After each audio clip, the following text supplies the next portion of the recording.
Picture this.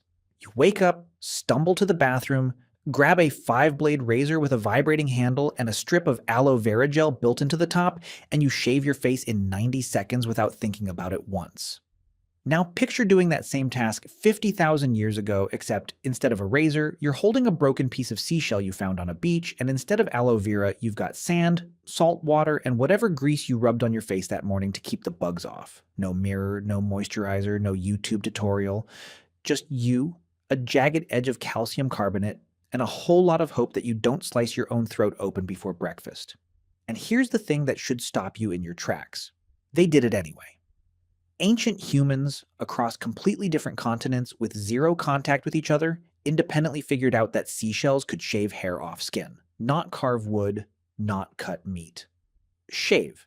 That's oddly specific. That's not an accident. That's a pattern, and patterns like that usually mean there's something deeper going on, something that connects grooming, survival, status, and even the way our brains evolved to see other humans as either safe or dangerous based on something as small as facial hair. So today we're going to dig into why ancient humans shaved with shells, how it actually worked, why it wasn't nearly as insane as it sounds, and what this weird little habit tells us about the earliest days of human vanity. Because yes, vanity. Turns out grooming isn't some modern invention we cooked up alongside skinny jeans and protein shakes. It's ancient. It's primal. And shells were, for a shockingly long stretch of human history, the tool of choice. Let's start with the obvious question. Why would anyone shave at all, tens of thousands of years before razors, mirrors, or shaving cream existed? Wouldn't it just be easier to let the beard grow, wrap yourself in fur, and call it a day? Turns out, no. Facial and body hair created real problems for early humans, and I don't mean cosmetic problems. I mean survival problems. Long hair and thick beards trap moisture. They trap sweat, they trap bacteria, parasites, lice, and God knows what else crawling around in the underbrush of prehistoric Earth. In hot, humid climates, a thick beard becomes a 5-star hotel for lice, fleas, and fungal infections. That's not a great look, and it's an even worse survival strategy when infection can mean death with no antibiotics in sight. There's also the fighting angle. Historians and anthropologists have long pointed out that facial hair gives an opponent something to grab onto in hand-to-hand combat. A beard is basically a built-in handle for your enemy to yank your head wherever they want it to go, usually right into a fist or a rock. Ancient warriors figured this out fast. Alexander the Great supposedly ordered his soldiers to shave for exactly this reason, worried that Persian enemies could grab Greek beards mid-battle and turn a sword fight into a very one-sided wrestling match. That's thousands of years after the shell-shaving era we're talking about today, but the logic is the same, and it likely applied just as much to hunter-gatherers dealing with predators, rival tribes, or even just wrestling matches for social dominance within their own group. Then there's temperature regulation. In hot regions, less hair means better heat dispersion. Sweat evaporates more efficiently off bare skin than it does through a mat of fur. For humans living near the equator, in places like parts of Africa, the Pacific Islands, and coastal Australia, staying cooler wasn't a lifestyle choice. It was survival. And finally, there's the part that doesn't get talked about enough: attraction and social status. Grooming has always been tied to mating and hierarchy in human societies, and there's growing evidence it goes back further than we used to think. A well-groomed appearance signaled health, resources, and the ability to maintain yourself, which in evolutionary terms translates directly into desirability. If you could keep yourself clean, hairless, and put together in an environment where survival was a full-time job, that told everyone around you something important. You had time, tools, and skill to spare. That's basically the prehistoric equivalent of pulling up in a nice car. So the motivation for shaving existed early. The problem was the technology, because shaving requires something sharp, and sharp was in short supply before metal tools existed.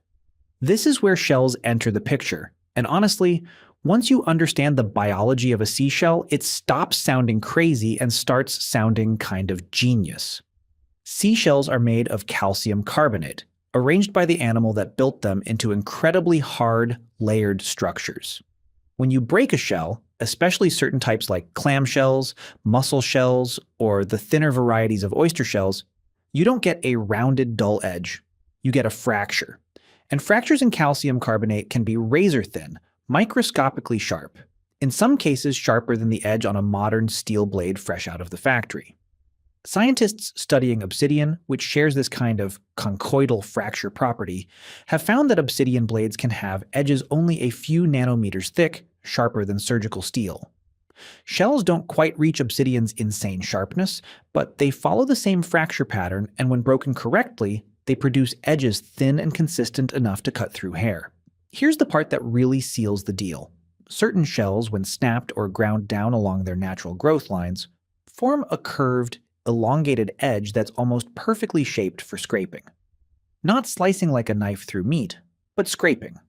The same motion your razor makes today when it glides across your jaw. That's not a coincidence. Early humans weren't guessing. They were testing shells, breaking dozens of them, throwing out the ones that dulled instantly or crumbled, and keeping the ones that held an edge. This is basic trial and error, the same process that led to flint tools, bone needles, and eventually metallurgy. Shaving with shells wasn't a wild improvisation. It was applied material science, thousands of years before anyone had a word for material science. Now, where did this actually happen? Because this isn't a one culture story. This shows up independently in multiple corners of the ancient world, which is honestly the wildest part of all this. In parts of Papua New Guinea and across various Pacific Island cultures, shells were used not just for shaving facial hair, but for full body hair removal, plucking as much as scraping. Certain island communities developed techniques using two shells pressed together like tweezers, gripping individual hairs and yanking them out at the root. This wasn't casual, it was ritualized, sometimes tied to coming-of-age ceremonies, sometimes tied to preparing for battle or for marriage. Removing body hair wasn't just hygiene, it was a statement. In indigenous Australian communities, sharpened shells were part of a broader toolkit that included stone flakes for various cutting tasks, and ethnographic accounts from early European contact describe grooming practices that included the use of shell edges for trimming hair and beards. Given that Aboriginal Australians have one of the longest continuous cultures on Earth, stretching back over 65,000 years, it's entirely plausible that shell-based grooming tools were in use for an enormous stretch of that timeline, long before any written record could capture it. Then you've got the Americas.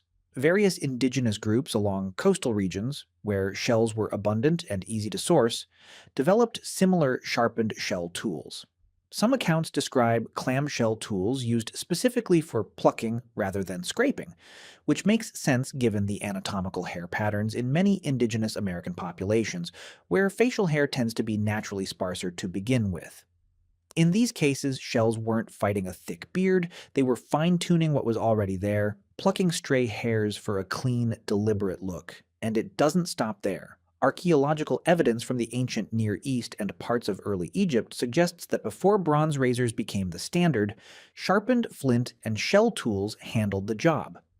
Egypt is a particularly interesting case because we know, without a doubt, that ancient Egyptians were absolutely obsessed with grooming. Priests shaved their entire bodies, head to toe, as a matter of religious purity. Regular citizens shaved to avoid lice in the brutal desert heat. Beards, when worn, were often fake, ceremonial pieces strapped on for pharaohs and even for female rulers like Hatshepsut, who wore a false beard as a symbol of authority. By the way, if you want to go even deeper into the secret lives of ancient humans, I just launched a full course called The Secret Lives of Ancient Humans. 10 modules, 3+ hours of content covering everything we never talk about on YouTube. What they feared, how they communicated, what hunted them, and much more. Plus an exclusive PDF guide included. Link in the description. See you inside. Before bronze razors became widely available around 3000 BCE, earlier tools, including sharpened shell and stone implements, would have filled that role. So what you're looking at is a genuinely global pattern. Coastal and island cultures across completely disconnected regions of the planet, separated by oceans, thousands of miles and thousands of years, all arrived at the same solution using the same basic material. That's not coincidence. That's convergent innovation, the same phenomenon that explains why humans on different continents independently invented agriculture, pottery, and writing without copying from each other. When a problem is universal and a resource is abundant, humans tend to land on similar answers. And shells were, without question, abundant. If you lived near an ocean, a river delta, or a lake system, shells were essentially free, renewable, and constantly washing up on shore. Unlike flint or obsidian, which required specific geological deposits and often had to be traded or transported from distant quarries, shells were sitting right there on the beach, ready to be picked up and snapped in half. That accessibility mattered enormously. It meant grooming wasn't reserved for elites with access to rare materials. Anyone living near water could pick up a shell, break it correctly, and have a functioning tool within minutes. Let's actually talk about how this worked in practice, because I think a lot of people picture shaving with a shell and imagine someone dragging a jagged rock across their face like a lunatic. That's not quite right. The process likely started with selecting the right shell. Not all shells work. Thick, chunky shells like certain conch varieties are too bulky and don't fracture into thin edges. Thinner, flatter shells, like certain clams, mussels, or specific oyster species, fracture more predictably into sharp, useful edges. Early humans would have learned this through repetition, passing down knowledge of which shells worked best within their specific coastal environment. This is knowledge transfer, oral tradition, doing the job that a hardware store does for us today. Once the right shell was selected, it would be snapped, often against a rock, to expose a sharp inner edge. Sometimes the edge was further refined by grinding it against a stone, similar to how you'd hone a knife today. This step is crucial because it shows intentionality. This isn't someone just picking up broken shell fragments off the sand. This is someone actively manufacturing a tool, shaping it toward a specific function. Then came the actual shaving. Given the lack of shaving cream, water was likely the primary lubricant, possibly combined with animal fat, plant oils, or other natural substances to soften hair and reduce friction. Some cultures used ash or clay pastes as well, both to soften hair and to act as a mild abrasive that helped the shell edge catch and cut more effectively. The technique itself would have involved short, controlled scraping motions, working with the grain of hair growth, similar to modern shaving technique. Since going against the grain with a tool this primitive would massively increase the risk of cuts, irritation, and infection. And infection was a real risk. This wasn't a padded, moisturized, dermatologist-approved process. Nicks and cuts happened. Given the coastal environments where shell shaving was most common, saltwater exposure afterward may have actually helped, since saltwater has natural antiseptic properties that could reduce infection risk from minor cuts.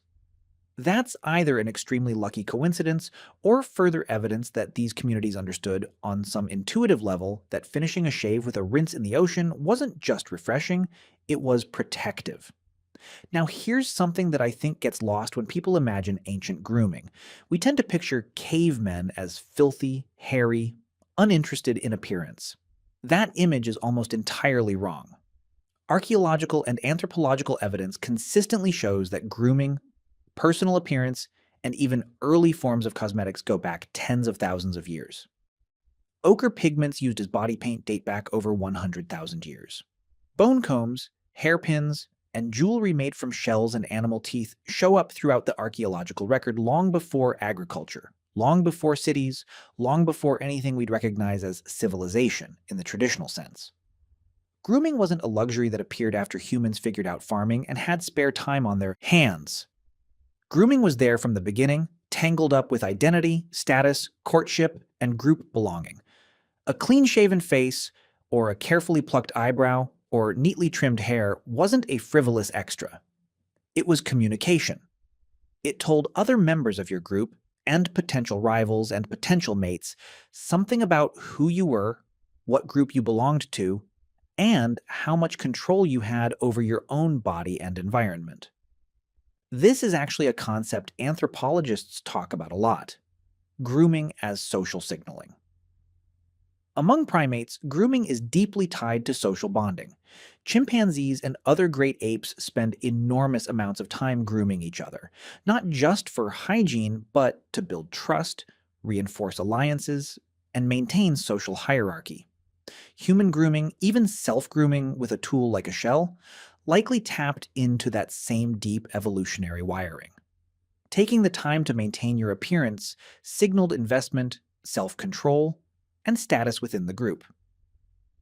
There's also a theory connecting grooming practices to disease avoidance psychology, something researchers call the behavioral immune system. Humans evolved strong instinctive reactions to signs of illness or parasites in others, reactions that show up as disgust, avoidance, or reduced attraction. A person covered in lice, matted hair, and visible parasites would trigger those instinctive alarm bells. A well-groomed person, by contrast, signaled cleanliness and health, which in a world without modern medicine was directly tied to survival odds. Shell shaving, in this light, wasn't vanity for vanity's sake. It was a visible, physical signal of health and desirability in an environment where those signals genuinely mattered for reproductive success. Let's shift for a second to something that I think is genuinely underrated in this whole story: the sheer engineering intelligence required to figure this out in the first place. We're talking about people with no written language, no formal science, no concept of material properties in any academic sense, who nonetheless figured out through direct observation and experimentation that a specific type of shell, broken in a specific way, produces an edge sharp enough to cut hair without shredding skin. That's not luck. That's applied physics, discovered through pure trial and error, refined over generations, and passed down as practical knowledge. Compare that to how humans eventually developed metal razors. Bronze razors show up in the archaeological record around 3000 BCE in Egypt and parts of the Near East, coinciding with the broader Bronze Age shift toward metal tools.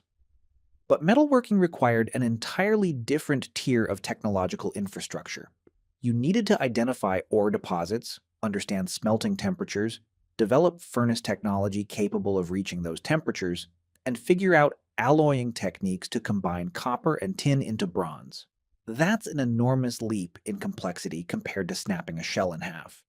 Shell shaving, by contrast, required essentially zero infrastructure. No furnace, no mining, no smelting. Just knowledge, technique, and access to a beach. That's what makes it such a remarkable stopgap technology. It bridged an enormous gap in human history, covering potentially tens of thousands of years between humans want to remove body hair and humans can manufacture metal blades, using nothing but a natural material lying around for free. And it wasn't just a stopgap that disappeared the second metal tools showed up either. In many coastal and island cultures, shell tools persisted long after metal became available elsewhere, simply because shells remained more accessible and cheaper in regions without easy access to metal ore or trade networks.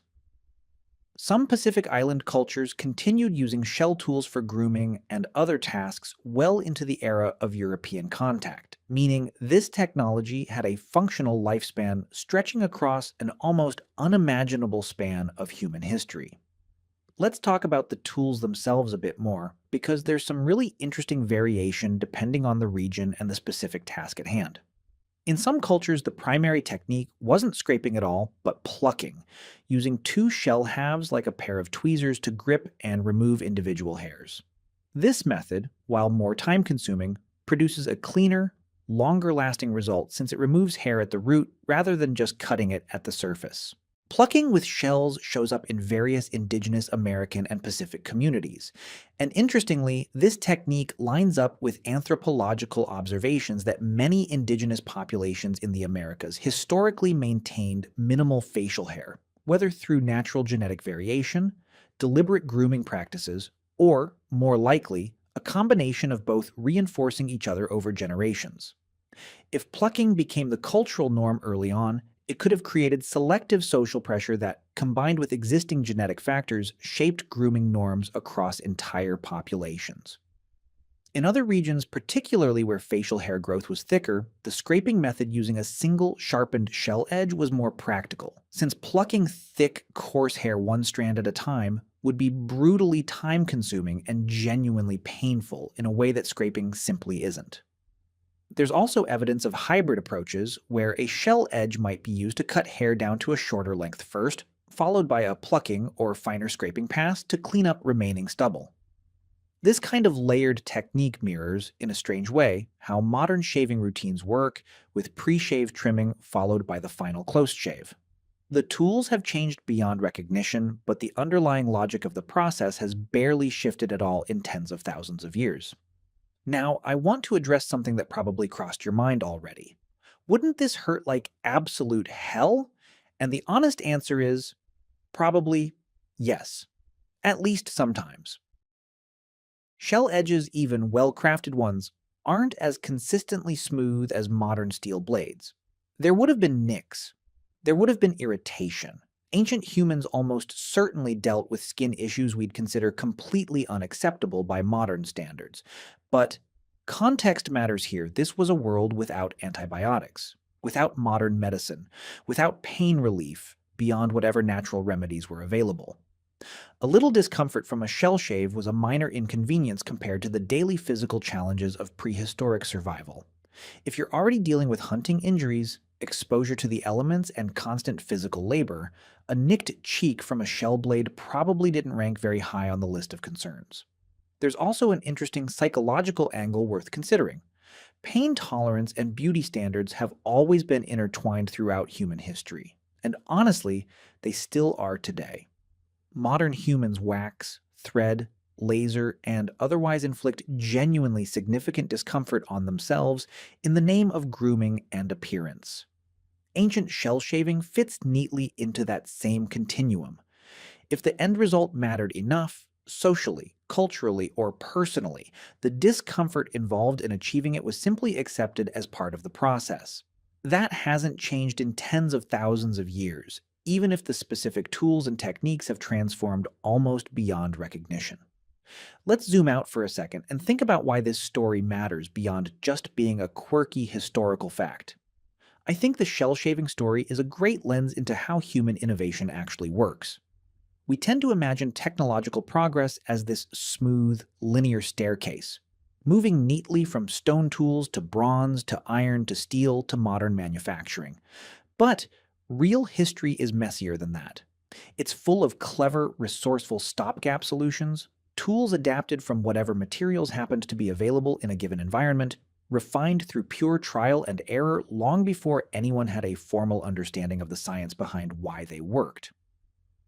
Shell shaving also tells us something important about human priorities. Grooming wasn't a luxury tacked onto survival once the real work of staying alive was handled. It was intertwined with survival from the very beginning, tied to hygiene, social bonding, mating signals, and group identity. Ancient humans weren't just scraping by, focused purely on food and shelter. They were thinking about how they looked, how they presented themselves, and how that presentation affected their standing within their community.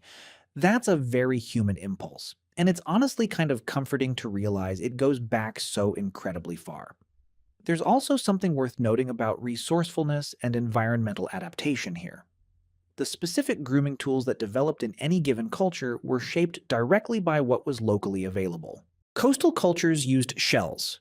Cultures near obsidian deposits used volcanic glass. Cultures in different environments developed entirely different solutions, using bone, certain hard woods, or specific stones. This tells us that innovation isn't just about raw intelligence, it's about the interaction between human ingenuity and the specific resources an environment provides. Given a problem and a raw material, humans across the world, completely independently, tend to arrive at strikingly similar creative solutions. Let's bring this back to something a bit more grounded and specific, because I want to paint a clearer picture of what an actual shell-shaving morning might have looked like 15 or 20,000 years ago, somewhere along a warm coastline. You'd wake up near your camp, close enough to the water to hear it. Hair removal wasn't necessarily a daily ritual the way it is for many people today, but on a day when it mattered, maybe before a hunting trip, a ceremony, or an encounter with another group, you'd head down to the shoreline. You'd search through the scattered shells along the beach, feeling for the ones with the right thickness and shape, tossing aside the ones too thick or too brittle.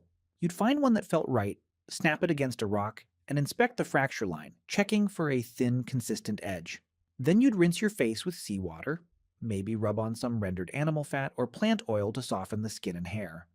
And then, carefully in short, controlled strokes, you'd scrape the shell edge across your jaw, working section by section, rinsing the shell periodically, checking your reflection in a still pool of water, or simply going by feel.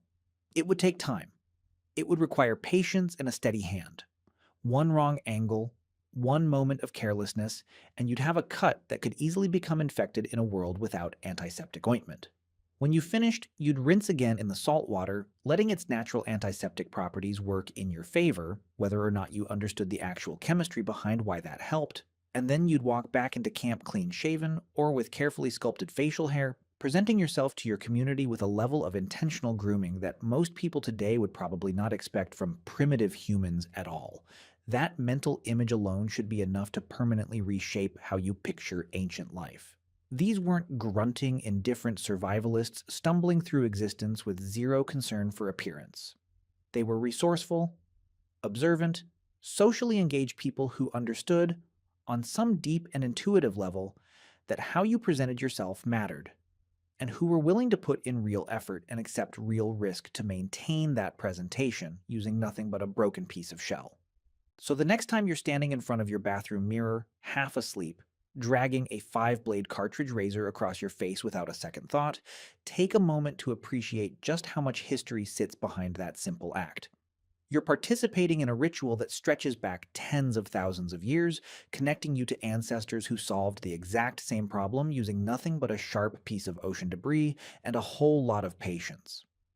Shells gave ancient humans their first real answer to an ancient, universal problem, and they held that role for an almost unbelievably long stretch of human history, quietly bridging the gap between raw survival instinct and the deliberate, intentional grooming that still defines so much of how we present ourselves to the world today.